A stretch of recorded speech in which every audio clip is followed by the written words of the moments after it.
বাদুড়িয়ায় অসুস্থ রোগীকে কলার ভেলায় করে নিয়ে যেতে হচ্ছে হাসপাতালে।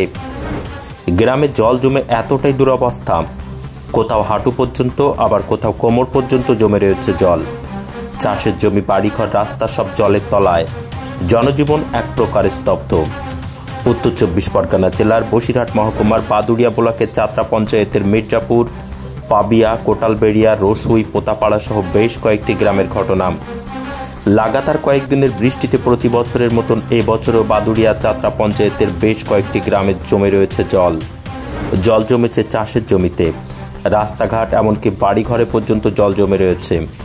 অসুস্থ রোগীকে কলার ভেলায় শুয়ে নিয়ে যেতে হচ্ছে হাসপাতালে, এমনটাই দুরবস্থা গ্রামের।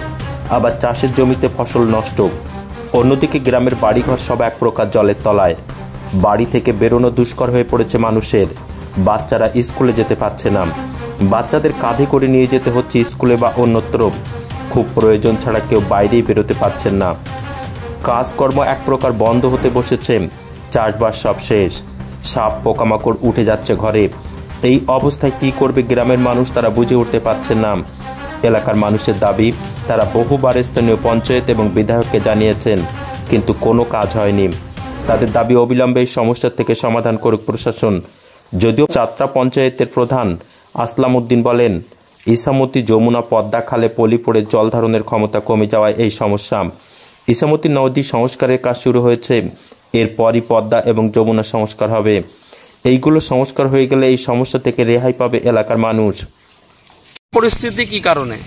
এই দেখছেন তো আপনি সবই, প্রত্যেকবারে এরকম আমরা এত জলের ভিতরে বসবাস করি। একটা বাচ্চা স্কুলে নিয়ে যায় কাঁধে করে, একটা রুগী নিয়ে যেতে কলার ভেলায় ছাড়া আমাদের কোনো রকম কোনো লাইন নেই। খুবই অসুবিধার ভিতরে আমরা। গ্রামের অবস্থা খুবই খারাপ, গরিব গুঁড়ো মানুষের অবস্থা খুবই খারাপ। কলার ভেলায় ছাড়া আমাদের চলার কোনো লাইন নেই। এক কলসি জল আনতে গেলেও কলার ভেলা, যদি ভেলা না থাকে, জল নালে আমাদের বাচ্চাদের খাওয়া হচ্ছে না। স্কুলে যেতে হচ্ছে বাচ্চাকে কাঁধে করে নিয়ে, কলার ভেলায় করে নিয়ে যেতে পেশেন্টকে হসপিটালে। এইরকম পরিস্থিতির ভিতরে আমরা বসবাস করছি।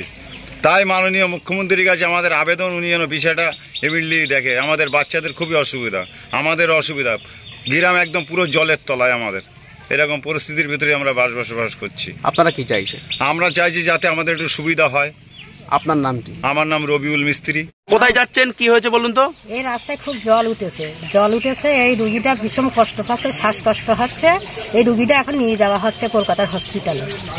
খুব কষ্ট পাচ্ছে, কোনো যাওয়ার আসার রাস্তা নেই। আমাদের কলার ভেলাই করে নিয়ে আসছি, নিয়ে এসে এই মেন রোডে আসছি। এসে আমরা এখন যাবো এখন কলকাতার ভিতরে।